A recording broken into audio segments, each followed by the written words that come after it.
questa riunione, questo incontro. Presento un momento Vula Zezzi, la nostra ospite, che è la segretaria generale del gruppo dei Verdi al Parlamento europeo. È dagli anni 90 in realtà che Vula lavora all'interno del Parlamento europeo e recentemente è anche diventata, è una dei membri del committee dell'esecutivo dell'IGP, cioè del Partito dei Verdi Europei. Quindi ha una doppia funzione, una funzione politica, diciamo, di promozione del Partito dei Verdi Europei in Europa, ma anche un grandissimo impegno perché, diciamo, è a capo di tutta la struttura di supporto dei nostri, quanti sono? 78, adesso non ricordo il numero, dei europarlamentari. Voglio aggiungere una cosa che è importante per questo contesto da cui parliamo, che Vula è laureata in urbanistica e pianificazione territoriale presso l'Università di Venezia, lo IUAV, allora era IUAV, sì, nell'ambito della facoltà di architettura. Quindi ha vissuto a Venezia e nel corso degli anni ci ritorna perché ha molti amici, beh, io sono una di quelle e quelli, e altra cosa che va sottolineata è che al presente ha la responsabilità anche dei partiti verdi dell'area mediterranea, del sud, insomma, dell'Europa, tra cui l'Italia, e nel corso della campagna elettorale del 2019 Europa Verde si è presentata, come sapete, quindi Verdi Europei italiani alle elezioni. Vula c'è stata molto vicina, ha partecipato a tantissime nostre iniziative e ha supportato e supporta il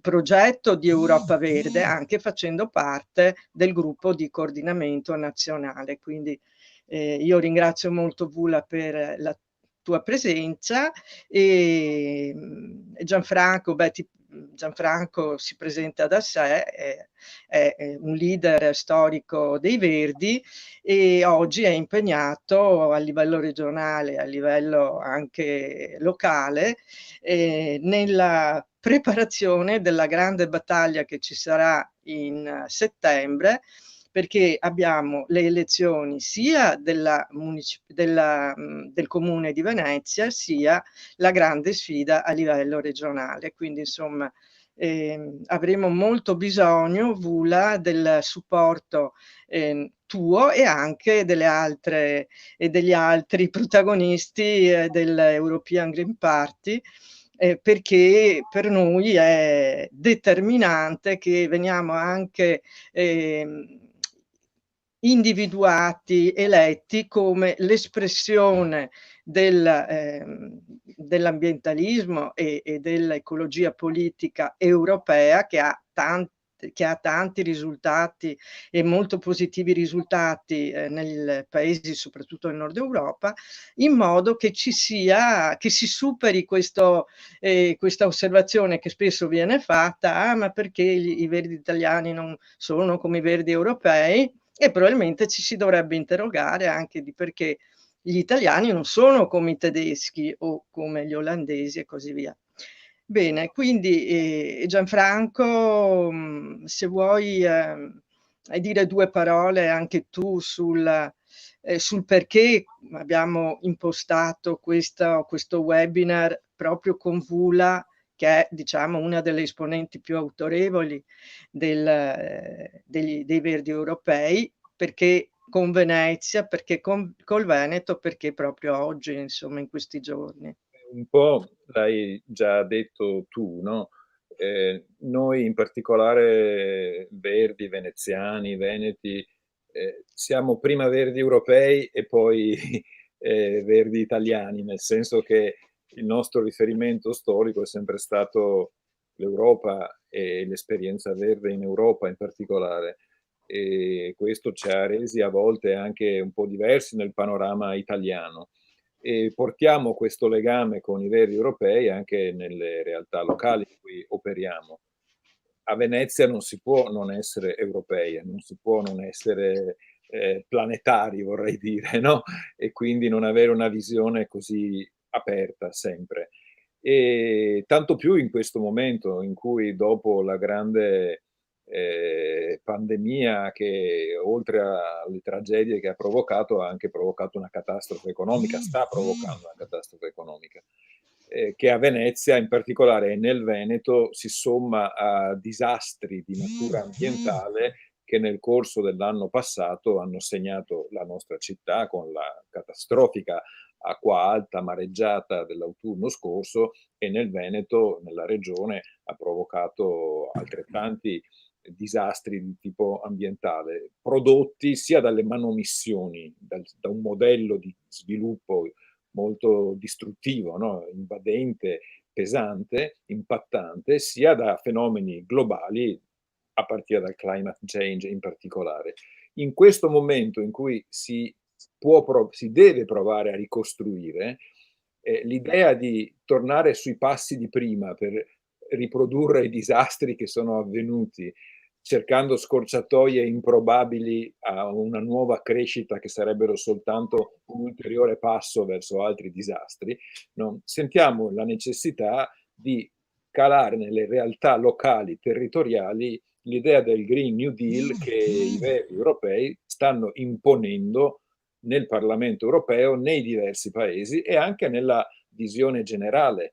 L'Italia stessa sta proprio in questi giorni discutendo, no, con una sorta di stati generali di come investire forti, grandi risorse. Il rischio è che il riferimento a un Green New Deal, a uno sviluppo di tipo nuovo, sia un alibi per rifare grosso modo le cose di prima. Quindi è per noi molto prezioso confrontarci con Vula, con i Verdi europei, con l'idea autentica, con la versione autentica del Green New Deal, per calarla nei nostri territori. Venezia è una città che può essere un test. Un grande storico dell'arte, André Chastel, diceva Venezia è il test delle nostre responsabilità, lo diceva alla fine del secolo scorso, ma vale anche per questo, cioè la capacità dei nostri sistemi di salvare una città come questa e di renderla produttiva, preziosa per l'anima, per la cultura, per l'economia anche dell'Europa, di cui è una capitale, insomma. Quindi in un momento così cruciale di passaggio, di ripartenza, discutere insieme, capire cos'è il Green New Deal che propongono i Verdi europei è davvero per noi prezioso e molto concretamente interessante. Bene, a te la parola, Vula. Sì, allora, intanto vi devo dire che sono molto contenta di essere con voi oggi pomeriggio. Come Luana aveva indicato, io ho studiato a Venezia quando sono arrivata dalla mia piccola città, che è Ioannina, nell'Epiro della Grecia, e quindi ne avevo 19 anni, 18 anni e mezza, quindi per me è la mia seconda città. Venezia è rimasto nel mio cuore tutta la mia vita, e devo dire che anche se sono da anni a Bruxelles lavorando al Parlamento europeo, ogni volta che sento o ritorno a Venezia proprio mi rinasco, perché è l'amore della mia vita. Devo dire che in effetti questa crisi enorme che stiamo attraversando questo momento dopo il Covid è stato, come si dice in inglese, un wake up call, di un risveglio delle cose che veramente andavano male nel nostro modo di vivere. Sono tantissimi scienziati che raccontano che il Covid è arrivato anche perché non abbiamo messo limiti sufficienti nel modo dell'uomo di vivere, e soprattutto non abbiamo rispettato la biodiversità. E quindi è chiaro che nessuno era preparato, ed è stato un stress test enorme per gli stati membri, per i nostri paesi, ma anche per l'Europa, ma anche per il mondo. Cominciando dai nostri paesi, ma anche per l'Italia, ma io voglio anche un po' paragonarla con la Grecia, anche se abbiamo avuto pochissimi problemi con il Covid in termini di morti, e poi vi spiegherò perché. In un certo momento, e quello praticamente abbiamo visto che le nostre strutture, i tantissimi stati membri, non avevamo delle infrastrutture pubbliche per poter affrontare una situazione simile. Non abbiamo avuto ospedali, non abbiamo avuto l'assistenza necessaria che è dovuta in situazioni simili. Ci sono tantissime ragioni per questo, io non darei tutta la colpa al periodo dell'austerità, perché sappiamo che dal 2009, quando i nostri paesi, cominciando dalla Grecia, dalla Spagna, dall'Italia, dal Portogallo, da Cipro, hanno dovuto tagliare tantissimi i loro bilanci per poter affrontare appunto quello che si dice il fiscal compact dell'Unione Europea. I primi settori che hanno tantissimo sofferto è stato il settore dell'educazione, è stato il settore della sanità, però è stato anche il settore, diciamo, di poter tutto quello che si poteva creare nuovi posti di lavoro per i giovani. E quindi la generazione precedente è stata una generazione che ha sofferto tantissimo da questo periodo di austerità. Detto questo, sappiamo però che nei nostri paesi del sud, e io sono molto fiera per questo, però c'è molto lavoro da fare, noi abbiamo bisogno di tantissime riforme e abbiamo bisogno anche di poter rispettare e proprio prendere cura del nostro magnifico ambiente, che l'abbiamo completamente strapazzato attraverso modelli di sviluppo completamente insostenibili. Io durante tutti questi anni sono passata a Venezia, devo dire che ogni volta ne soffrivo di più, vedevo meno veneziani, vedevo un mercato proprio, un turismo di massa incredibile nelle parti più belle, vedevo addirittura delle navi di crociera attraversare proprio il bacino e io non ci credevo come è possibile che proprio l'essere umano possa ridurre, scusatemi del termine, una città di una bellezza assoluta in questo modo, in un mercato, senza nessun limite, senza niente. In combinazione con i cambiamenti climatici, le cose si sono chiaramente peggiorati, perché io vi do un esempio, non è solamente la questione dell'acqua alta, vedete cosa succede in tutta l'Europa, si passa un giorno 40 gradi, il giorno dopo la neve. Cioè questi cambiamenti climatici, queste sono le conseguenze della deregolazione climatica, e quindi chiaramente questo crea ancora più problemi, perché noi sappiamo, Luana e anche Gianfranco, che la crisi prossima dopo la crisi di Covid è proprio la crisi climatica, e tutti quelli che vogliono ignorarlo fanno un enorme errore, e questa propria situazione del Covid deve essere un wake up call, dove ci dice: ragazzi, noi pensiamo di essere proprio i più forti e poter controllare tutto. In realtà non è così. Un virus possa paralizzare tutta l'economia e portarci praticamente indietro moltissimo. Quindi la questione che si pone adesso è, in effetti, possiamo costruire qualcosa di nuovo, possiamo imparare da questi errori di questi anni, di questi modelli di sviluppo insostenibili, per dare un altro tipo di sviluppo, uno sviluppo di qualità, e uno sviluppo che è proprio equo a tutte le persone, con una redistribuzione dei redditi, con una redistribuzione del benessere, con accesso ai servizi pubblici, con accesso a un cibo salutare, con l'accesso a praticamente ai sistemi di salute. Tutto questo è un insieme. Quando noi parliamo di giustizia sociale, parliamo di giustizia climatica, parliamo di giustizia ambientale, ambientale, parliamo di giustizia dell'alimentazione, della salute, parliamo anche della giustizia di poter offrire alle nuove generazioni delle prospettive e dei posti di lavoro. Ed è un insieme. E noi parliamo di questa cosa, Luana, tutta la nostra vita. Il problema è che per tantissime ragioni in alcuni paesi siamo stati ascoltati. Non è a caso che entriamo in governi in tanti paesi del nord, non è a caso che in Germania siamo al 20% e loro il secondo partito e sicuramente nelle prossime elezioni andranno al governo.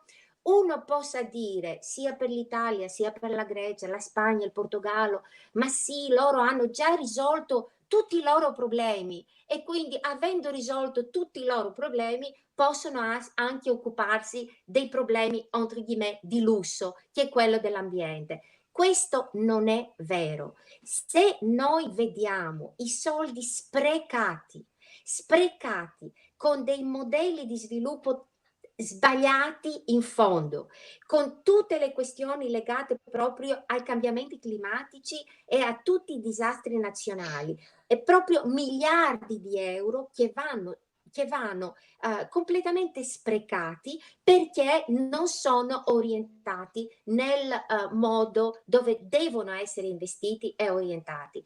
Quindi non è vero che loro hanno risolto tutto e che possono occuparsi dell'ambiente e dello sviluppo sostenibile. Non è vero, perché per noi e soprattutto per dei paesi come i nostri, con una bellezza incredibile, con la salute, con la possibilità di andare 100% per il rinnovabile, per non essere come la Grecia e l'Italia, tutto quello che spendiamo per importare l'energia, quando noi possiamo produrla al 100%, voglio dire, questi sono degli errori e un modo proprio di vedere il mondo che è molto a corto termine. E permettimi di finire per dire una cosa.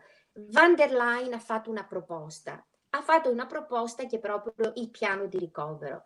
Questa proposta lei la nomina il futuro per le future generazioni.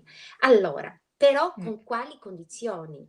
Perché se questo piano è per le future generazioni, dobbiamo dare alle future generazioni dei posti di lavoro, dobbiamo dargli proprio sicurezza sociale, dobbiamo dargli una sicurezza ambientale, dobbiamo offrirgli delle condizioni di vita che sono completamente diverse. Non possiamo permetterci, a causa di problemi proprio di cambiamenti climatici e altri problemi, non possiamo permetterci proprio di rovinare il loro futuro, non solamente perché loro non avranno prospettiva per avere una vita migliore, ma perché devono anche pagare tutti i debiti che noi praticamente abbiamo accumulato per degli errori che abbiamo fatto fino adesso.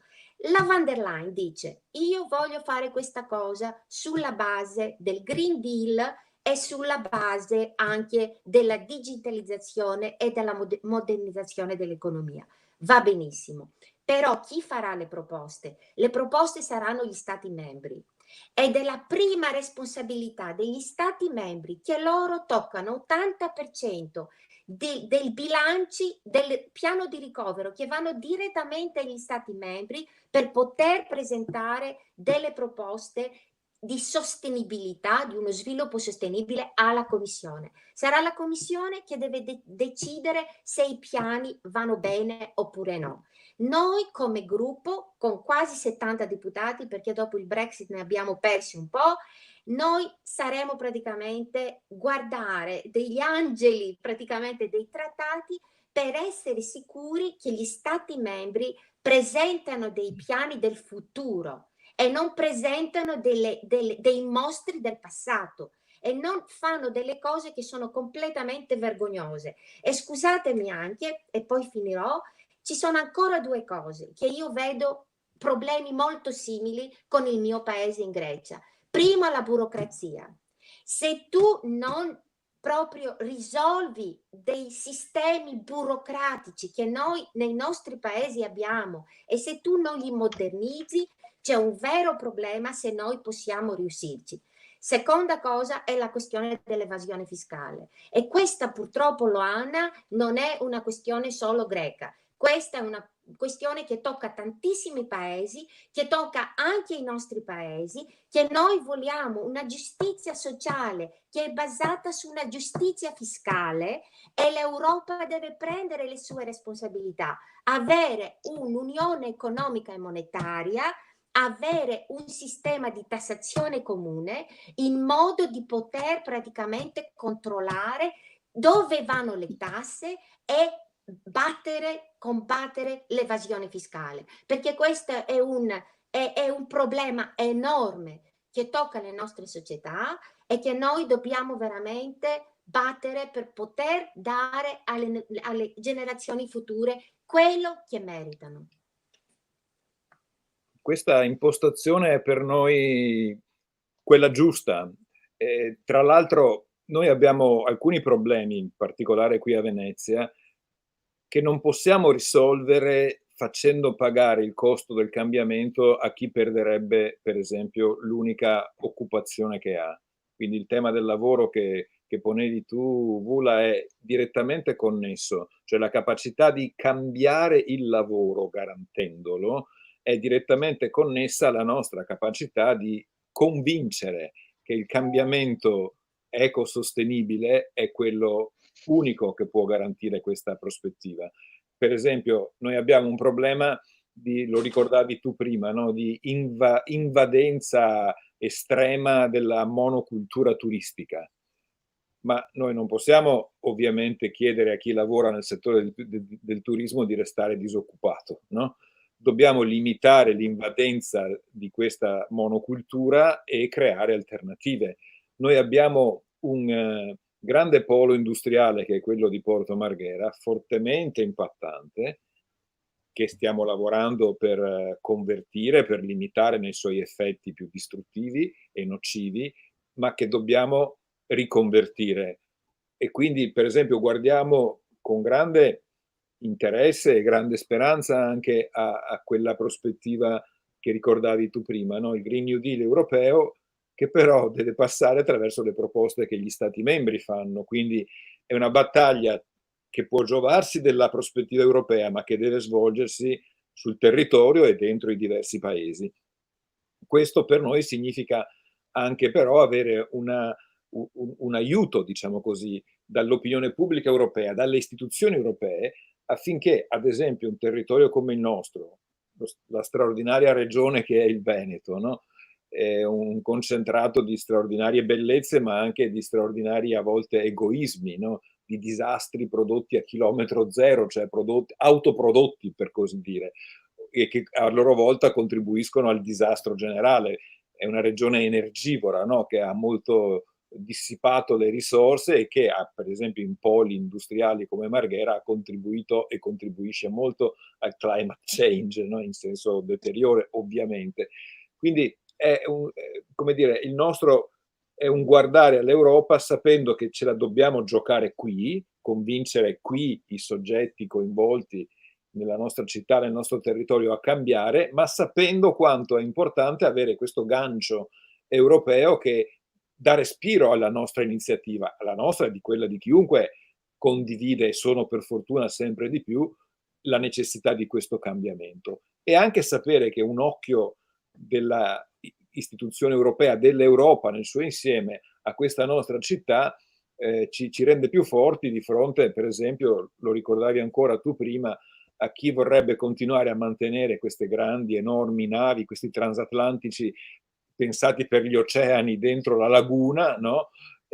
O a chi, per esempio, parlavamo poco fa della riconversione di Porto Marghera, vorrebbe spingerla indietro, per esempio aprendo, è questione di queste settimane, un nuovo pesante inceneritore che appartiene al passato e non al futuro che vogliamo, no? Però appunto, come diceva Alexander Langer, noi vinceremo questa battaglia se convinceremo le persone, se renderemo desiderabile la conversione ecologica, non se predichiamo soltanto la catastrofe imminente, l'apocalisse. Certo che verrà se continuiamo così, ma noi siamo portatori di speranza e vorrei dire, siccome facciamo politica, dobbiamo essere portatori di un progetto, cioè di qualcosa di più articolato. A me pare che il Green New Deal sia forse il più organico, articolato, concreto progetto che viene offerto alla comunità europea, quindi al mondo e via via ai territori, per organizzare questa transizione, questo cambiamento, cioè per unire il progetto alla speranza. E questo è l'unica cosa è la cosa che ci rende più forti nelle difficoltà drammatiche, rese più drammatiche dalla pandemia che stiamo attraversando e che speriamo di lasciarci alle spalle. Posso dire qualcosa? Certo. Luana? Sì, grazie. Sì, certo. Allora, io penso che quello che è molto importante per convincere la gente è non parlare in astratto, però essere molto concreti e spiegare in modo molto concreto qual è il nostro progetto. Vorrei farvi un esempio. In Grecia abbiamo potuto cominciare molto timidamente di parlare di ecologia, quanto la gente ha sofferto attraverso la crisi finanziaria e le austerità, quanto la gente ha affrontato la povertà energetica, quando praticamente la gente doveva pagare per scaldarsi con questo tempo molto anomalo, quindi veramente l'estate che diventa inverno, inverno che diventa estate, quando la gente ha dovuto veramente soffrire perché un terzo del loro salario doveva essere pagato per pagare la bolletta dell'elettricità.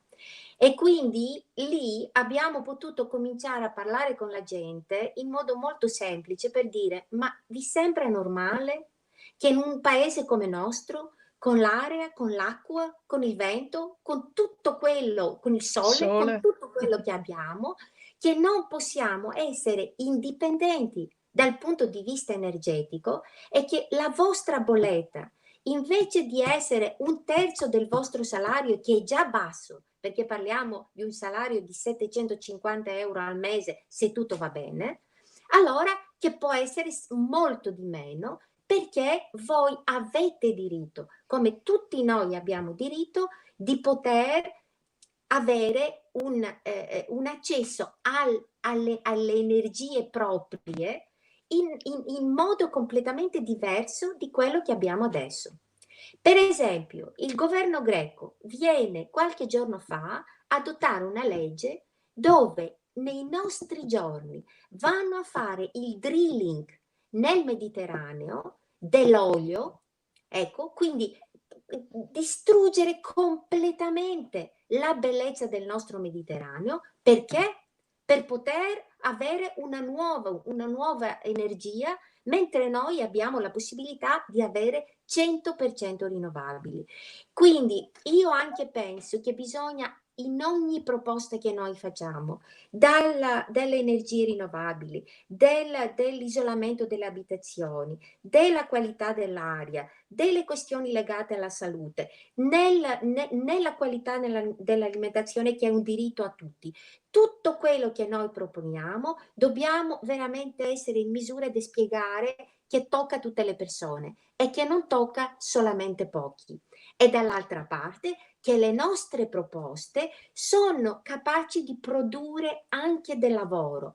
Tipo, per esempio, leggevo qualche giorno fa che per l'Italia sono stati dei studi dove mostrano che proprio promuovendo il Green Deal ci saranno centinaia, migliaia di lavori annuali dove proprio vengono attraverso l'edilizia, attraverso l'energia, attraverso il riciclo, attraverso la protezione della biodiversità, attraverso voglio dire, in generale delle infrastrutture che devono essere delle strutture pubbliche, delle infrastrutture pubbliche. Quindi voglio dire, io non riesco a capire, scusami per questo, una città come Venezia, dove deve avere, voglio dire, deve diventare il polo, è il polo della cultura, è come si chiama? È un gioiello dell'umanità, è un gioiello dell'umanità. Cioè bisogna avere centinaia di migliaia di turisti che proprio sono dei soldatini, che vanno, escono e che proprio rovinano tutto l'ambiente. E poi tu hai queste navi che passano, io sono traumatizzata, non ci credevo di vedere proprio davanti a San Marco un mostro di nave, mi dicevo ma dove sono qui? Ma cosa stiamo facendo? E questo è un modo di sviluppo folle, perché io non ci credo un minuto che Venezia non avrà la possibilità di continuare a attrarre turisti, di avere dei posti di lavoro. Bisogna puntare sulla qualità, ma bisogna puntare sulla qualità e sull'accesso per tutti quanti, e non semplicemente su un turismo di massa dove guadagnano pochissimi, poi rovinano tutto il resto e poi gli ultimi veneziani devono proprio scappare perché hanno bisogno dell'ultimo buco, non lo so dove, che proprio per fare un negozio di nuovo e per poter avere tutti questi turisti. Io sono veramente traumatizzata, non riesco a capirlo. Avrei ancora potuto capirlo per un altro posto, però per quanto riguarda Venezia, il Veneto, tutta questa regione che ha la capacità di essere, di avere voglio dire, di essere al centro dell'innovazione, di poter diventare un modello di sviluppo, di poter diventare un polo di attrattività per essere proprio, per dire noi siamo qui e vogliamo diventare il modello europeo e vogliamo proprio diventare il modello per le energie rinnovabili, per tutto qua. Io proprio ve lo dico, io ne soffro più per Venezia che per la mia città, quindi non riesco a capirlo questo, quindi tutto questo che noi possiamo fare, Gianfranco, per poter sostenervi, soprattutto per poter mostrare pratiche positive, come è possibile cambiare le cose e avere proprio degli esempi di successi positivi dove noi abbiamo potuto promuovere un Green Deal in varie città, in varie regioni, perché ci sono tantissimi esempi. E quindi, guarda, io lo prendo molto seriamente, sarò lì quanto... Grazie Vula. Bisogna dire che il Covid ha mostrato, come meglio non avrebbe potuto, l'insostenibilità di questo modello in cui prevale l'industria turistica. E devi sapere che, secondo dati recentissimi, la diminuzione della PIL, del fatturato delle nostre imprese dell'area metropolitana veneziana è diminuito in questo periodo da un 13,8 ad un 19,3 mi pare per cento, e quindi c'è stato veramente un calo della produzione della ricchezza, una crisi paurosa sia occupazionale che anche imprenditoriale. Questo significa che il modello di sviluppo che già aveva dimostrato anche quando c'è stato l'episodio dell'acqua granda di novembre, no? Di essere insostenibile, che adesso è veramente a rischio, ma non soltanto per quanto riguarda la città di Venezia, ma tutta la provincia. Se pensi che tutto il litorale dell'Adriatico, insomma della nostra provincia e non solo, vive di industria turistica anche lì, quindi questo monopolio del turismo che fa guadagnare nel breve periodo, spesso a discapito anche sia della qualità, diciamo, del turismo stesso, ma anche della tenuta del territorio. Gianfranco conosce molto bene questo problema, ci sono state anche infiltrazioni mafiose in questo tipo di imprese dal guadagno facile e anche a rischio, insomma, di tenuta. E quindi il problema è molto complesso. Tu recentemente sei stata protagonista del Council dell'European Green Party che si è svolto pochissimi giorni fa, e hai proprio messo in evidenza nei panel che tu stessa hai coordinato la necessità di tenere assieme il discorso del recovery, insomma della ripresa economica necessaria, al fatto del rispetto almeno degli accordi di Parigi, cioè anche in Italia oggi c'è stato un dibattito in Parlamento perché in preparazione del Consiglio europeo del 19 e una parte dei nostri rappresentanti del centrodestra in particolare criticavano la necessità di avere delle condizioni per questi finanziamenti. Invece per i Verdi è fondamentale che ci siano delle condizioni e anche molto stringenti, cioè che ci sia il rispetto di parametri già norme e la prospettiva del Green New Deal e anche delle riforme cui si faceva cenno prima, perché la burocrazia, detta così, leggevo anche un messaggio di Fulvia Grabame, detta così, non è che non ci devono essere vincoli e ci deve essere il laissez-faire, bisogna però che ci sia una seria riforma anche istituzionale a cui insomma i Verdi, in particolare veneziani e veneti, hanno anche pensato, perché se adesso avessimo una classe dirigente e anche una capacità di governance del nostro territorio, sarebbe più possibile, secondo me, anche la gestione e anche la programmazione del Green New Deal a livello locale. E questo perché, secondo me, il Green New Deal non può essere solo calato dall'alto, deve essere pensato, predisposto, organizzato e cogestito proprio in un rapporto di sussidiarietà, altrimenti veramente non ce la fai, con il coinvolgimento sia delle persone che devono appunto, come dire, amare questo cambiamento, esserci e sentirsi protagonisti, ma soprattutto delle istituzioni locali, insomma. Se posso aggiungere una cosa, intanto segnalavo una serie di commenti che ci ponevano delle questioni, forse la più complessa ma anche brutalmente nitida delle quali è quella che ci dice: ma con tutti questi poteri economici nazionali e sovranazionali che condizionano come possiamo avviare su questa strada, no? sulla strada nuova, sia le nostre città che i nostri paesi.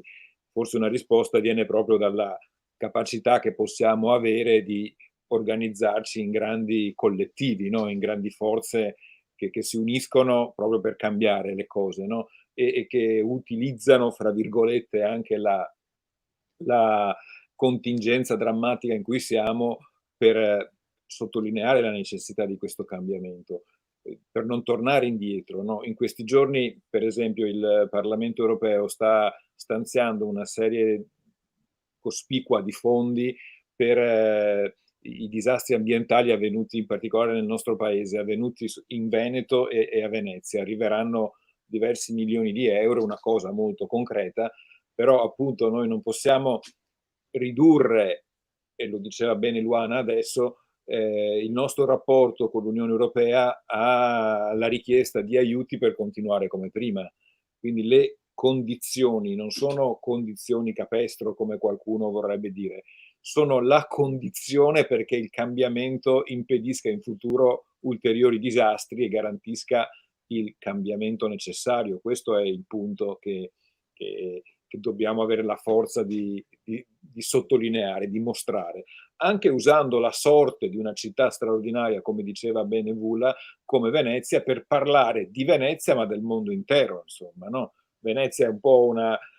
dire che è una metafora è un po' eccessivo, perché non è affatto una metafora, è una cosa concretissima, no? Però attraverso la sorte di Venezia si capisce molto di dove sta andando il mondo contemporaneo nel suo rapporto con la propria storia e cultura, col deposito di arte, con la capacità di tenere un legame con l'ambiente naturale in cui Venezia è immersa, essendo sul filo del mare, registra i mutamenti di questo rapporto e le degenerazioni di questo rapporto in tempo reale praticamente, quindi parla di sé ma parla anche del mondo intero, la sorte di Venezia, quindi è anche parlando di questo che forse possiamo mandare più avanti le cose verso il cambiamento necessario.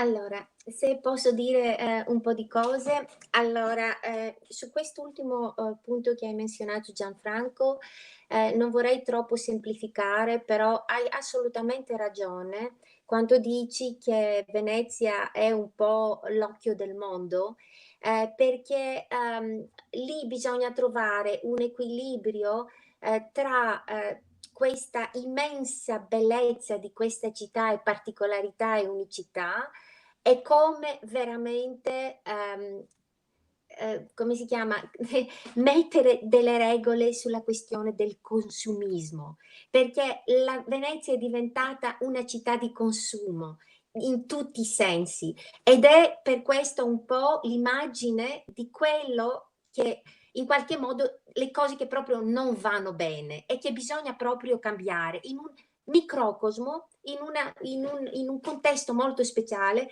però io vedendola da fuori vedo veramente come tu puoi abbrutire una città bellissima proprio perché non hai delle regole e perché non rispetti l'ambiente e non rispetti le persone che vivono lì. Prima cosa. Seconda cosa sulla condizionalità.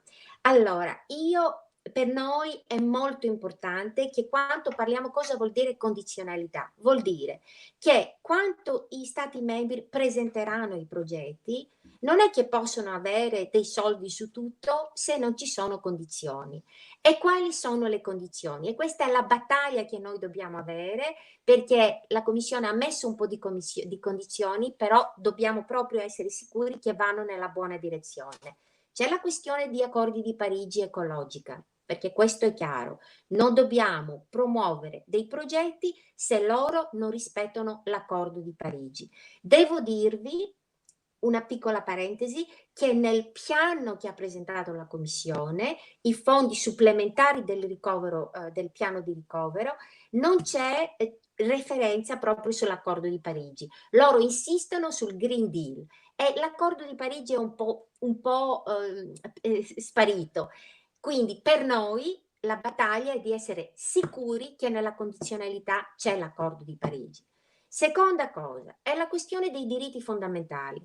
Vuol dire che un paese che non rispetta i diritti fondamentali non può avere dei soldi. Dobbiamo trovare altri modi per dare i soldi, o via sindaci, o via organizzazioni, o via delle organizzazioni completamente fuori, ma non possiamo darli a degli autocrati e delle persone che proprio non rispettano i diritti dell'uomo. Terza cosa è la questione del patto fiscale. Perché per la Commissione tra le condizionalità e anche il patto fiscale, che per adesso, non so se si dice così, il fiscal compact, che per adesso è il 3%, ecco, del patto di stabilità, il quale per adesso è flessibile. Però bisogna rimanere molto vigilanti che questa flessibilità rimane, perché vi potete immaginare se in un certo momento ritornano con il 3% e una domanda rigida di rispettare il 3%, questo vuol dire che tutto quello che abbiamo guadagnato anche come Verdi con una parte della mutualizzazione del debito lo perderemo perché nessuno sarà in misura di pagare. Quindi le questioni della condizionalità devono essere molto attentivamente controllate e noi dobbiamo come Parlamento europeo fare una battaglia dove abbiamo un occhio e anche un monitoring e anche un potere proprio di controllo democratico di se questa condizionalità sarà rispettata oppure no. E poi c'è la questione delle risorse nuove, perché in effetti non possiamo avere questo piano di ricovero senza in un certo momento venire con un budget supplementare che sarà provocato a causa delle nuove risorse dell'Unione Europea. E allora lì la questione dei multinazionali e come l'Unione Europea deve tassare le multinazionali e le transazioni proprio e le transazioni di il il financial transaction tax, non lo so come si dice, le tasse di transazione, scusatemi per il mio italiano, oppure la questione della tassa sulla digitalizzazione, le grandi compagnie digitali che non sono praticamente tassate, la tassa sul carbone, la tassa sul kerosene, tutte queste questioni lì praticamente devono essere tassate. Ma quando noi parliamo di tasse, non parliamo di ingiustizia sociale. Con queste tasse noi redistribuiamo il benessere, ma con dei criteri diversi, e la persona che ha parlato delle multinazionali ha assolutamente ragione. Ci sono enormi interessi che penetrano in tutti i livelli, che bisogna fare una battaglia per praticamente avere delle tasse, per avere delle strutture trasparenti di decisioni e per poter controllare tutto quello che è il lobby decisionale, perché se no di nuovo ricadi sulla questione del problema di una giustizia sociale. E scusatemi se insisto così tanto su questa questione della giustizia sociale, perché secondo me veramente è nel centro della questione, perché attraverso la giustizia ecologica e il Green Deal abbiamo dei nuovi posti di lavoro, attraverso la nostra qualità della vita abbiamo dei nuovi posti di lavoro, attraverso un'aria più pulita abbiamo meno morti e abbiamo proprio il diritto di ciascuno di respirare all'aria propria, di mangiare bene e anche di poter avere un'acqua pulita e un ambiente pulito. Quindi per me questa giustizia sociale è un po' il modo dove noi come Verdi europei dobbiamo proprio metterlo al centro del Green Deal, insieme chiaramente con la battaglia che stiamo facendo per i cambiamenti climatici e per la protezione dell'ambiente. Ma io penso che rispetto a quando il Green New Deal è stato disegnato, è stato proposto dai Verdi europei, dei passi comunque sono stati fatti, perché fino a qualche mese fa non pensavamo, non avremmo mai pensato, per esempio, che ci fosse questa disponibilità, in particolare della Germania, ma di tutti gli stati, diciamo, anche degli stati frugali cosiddetti, no? Di condividere la scommessa, insomma, di condividere e di solidarizzare, anche perché, insomma, diciamo la verità, conviene a tutti che l'Europa tenga, perché è un mercato in cui l'interdipendenza è una delle caratteristiche di fondo. Ma rispetto alle risposte che furono date dopo il 2008, adesso i passi sono stati veramente enormi, ma non ancora sufficienti, perché la risposta, per quanto è dato di capire fino adesso, è molto ancora legata alle politiche monetarie, mentre le politiche fiscali non sono ancora, diciamo, dentro la riforma necessaria e comunque una struttura europea che la garantisca, che la promuova. Pensiamo solo al fatto che i paradisi fiscali sono all'interno dell'Unione Europea, pensiamo, non so, all'Olanda, ma anche all'Irlanda, quindi questo dumping fiscale, soprattutto in questo momento, è veramente deleterio.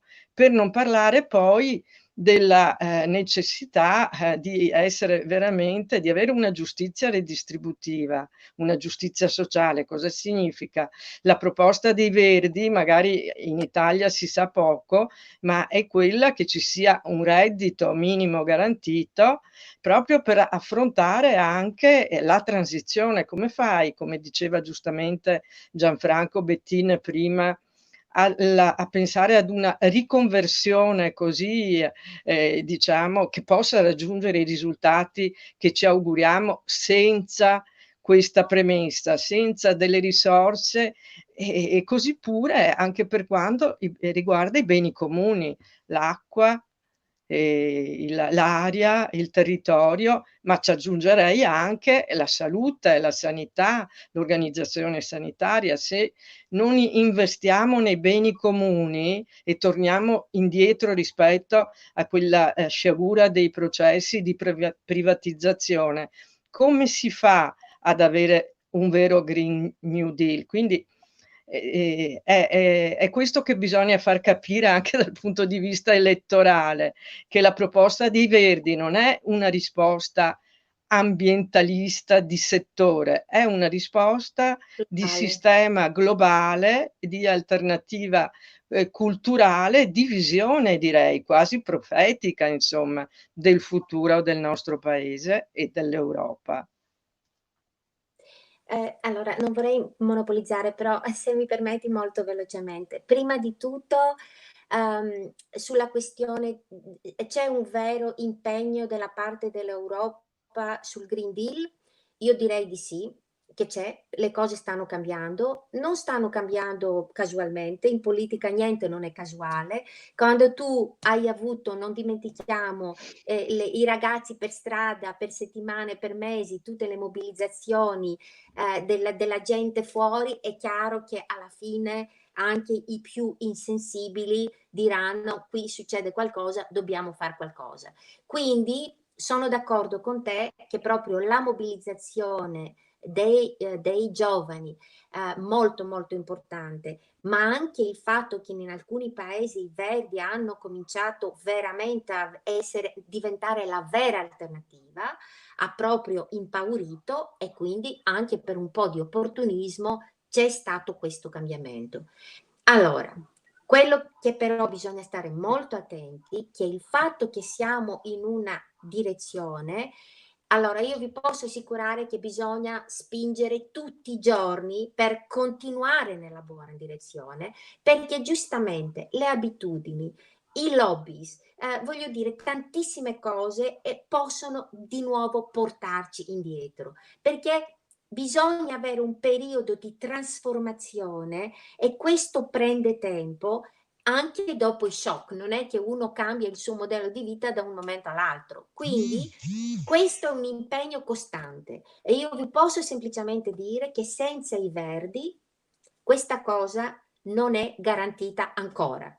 Se magari parliamo fra 20 anni ti dirà forse siamo inutili, però in questo momento ti posso solo dire che senza di noi proprio questa cosa non funzionerà, perché gli altri gruppi sono molto mischiati nei vecchi modelli di sviluppo e non avanzano. Prima cosa. Seconda cosa, sulla questione delle riforme. Allora, Luana, lì entriamo in un'area che è molto complicata, perché se tu parli con i paesi frugali, loro ti diranno riforme, riforme, riforme, riforme, non si fanno queste riforme, quindi non paghiamo niente, perché sono soldi sprecati. Dall'altra parte bisogna spiegare che tipo di riforme noi parliamo, con che tempi. E per me, almeno la mia esperienza fino adesso, anche essendo greca, mi rendo conto che proprio uno del cuore dei problemi è anche quello, scusatemi di dirlo di nuovo, l'evasione fiscale. Quindi il fatto che proprio anche un po' per le nostre culture, anche un po' per il nostro passato, anche perché per tantissimi anni la gente non ha avuto proprio rispetto anche nei governi, il clientelismo, magari in Italia è molto di meno. In Italia ci sono altri problemi. Io parlo della Grecia, in Italia, Anche scusatemi, No, voglio no, dire anche questo. ne Qui abbiamo di tutto un po', ma forse anche tantissimo di troppo. questa cosa. Quindi io ogni volta adesso che parlo di riforme, io ho un marito che è olandese, quindi siamo in discussioni permanenti perché lui mi dice ah sì, voi, eccetera. Io dico no, no, aspetta e vedrai. Però bisogna trovare la buona chiave, perché voglio dire, bisogna proprio parlare di come fare delle riforme in una direzione dove ciascuno paga le tasse in modo proprio proporzionale e che c'è una giustizia sociale rispetto anche a quello. Perché poi in realtà parliamo un po' del sud, però come hai detto prima te, la questione dei paradisi fiscali, dove sono? Mica sono in Grecia e in Italia, si trovano in Germania, si trovano in Olanda, si trovano, voglio Londra. dire, in Austria, si trovano proprio A Londra. parzialmente, come? A Londra. Scusa? Beh, a Londra è Londra, una anzi, capitale. anzi, ti devo dire che dopo il Brexit hanno tutti fatto la corsa per diventare dei nuovi paradisi di attrazione con dei, voglio dire, per poter attrarre le compagnie, le multinazionali, e hanno cominciato a fare una corsa di dumping sulle tasse per poter diventare i nuovi paradisi fiscali. Quindi non sono delle vergini, scusatemi del termine, però è proprio così. Quindi la questione per me è che bisogna veramente insistere sulla questione della riforma, però non nel modo che è stato imposto nel 2009 dal Fondo Per Monetario carità. Internazionale, dove hanno messo in ginocchio una popolazione, una popolazione che ha ancora delle difficoltà per poter tirarsi proprio Fuori. indietro. E io vi avevo promesso una piccola spiegazione come mai in Grecia ne abbiamo avuto solo 190 morti e non di più, pur essendo un paese del sud. Io ho la mia spiegazione. La spiegazione è, da una parte, chiaramente hanno chiuso il sistema e hanno fatto il lockdown molto prima di chiunque altro, perché sapevano che i sistemi sanitari e le infrastrutture, se fosse una pandemia, voglio dire, se la Non pandemia avrebbe veniva, retto.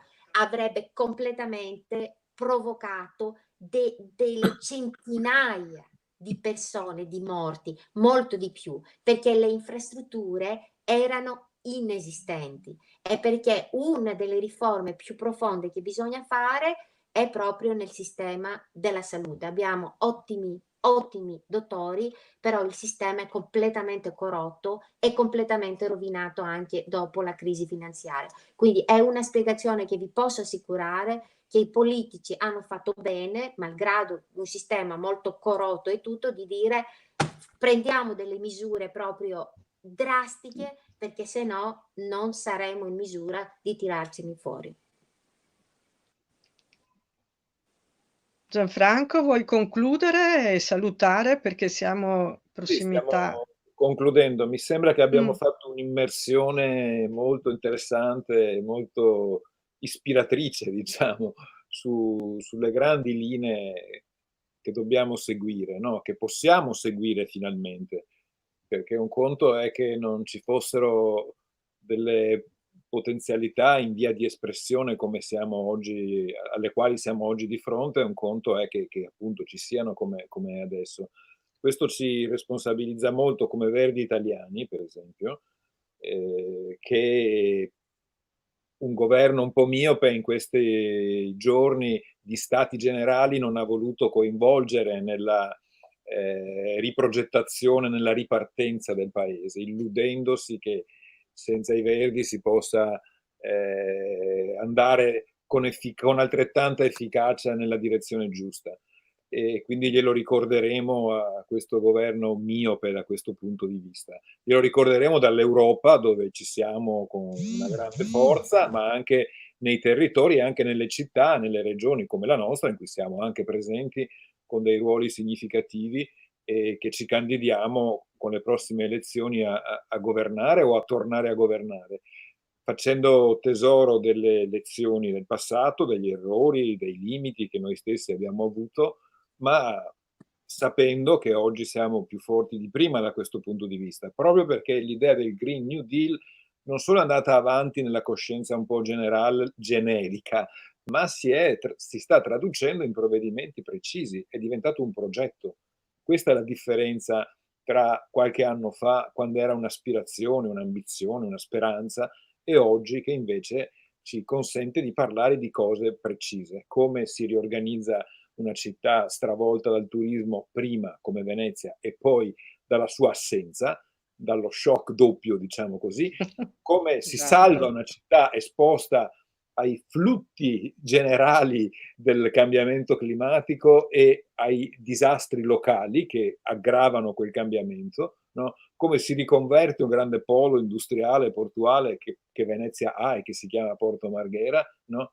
Come si espellono queste anomalie mostruose, come hai descritto bene tu, Vula, con efficacia, no? Le grandi navi, quelle sì sono insieme un impiastro e un disastro concreto e una metafora, no? Di come il mondo moderno ha voluto divorare una città come Venezia, consumarla, dicevi prima, giustamente, no?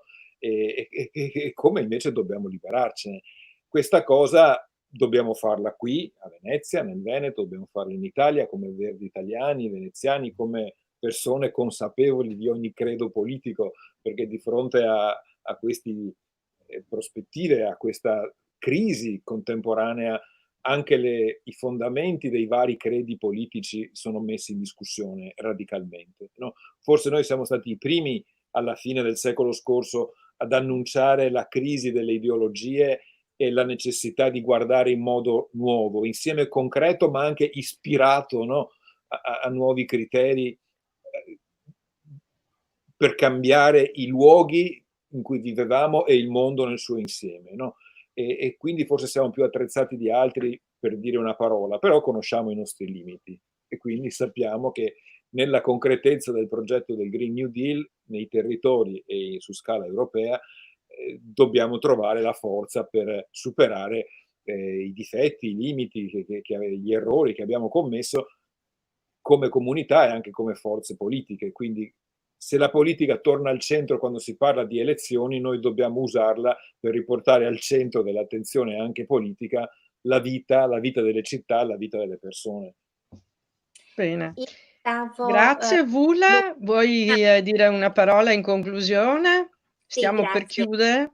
Allora, io volevo dire che chiedevo qualche giorno fa i Verdi tedeschi qual è il loro segreto per la loro riuscita.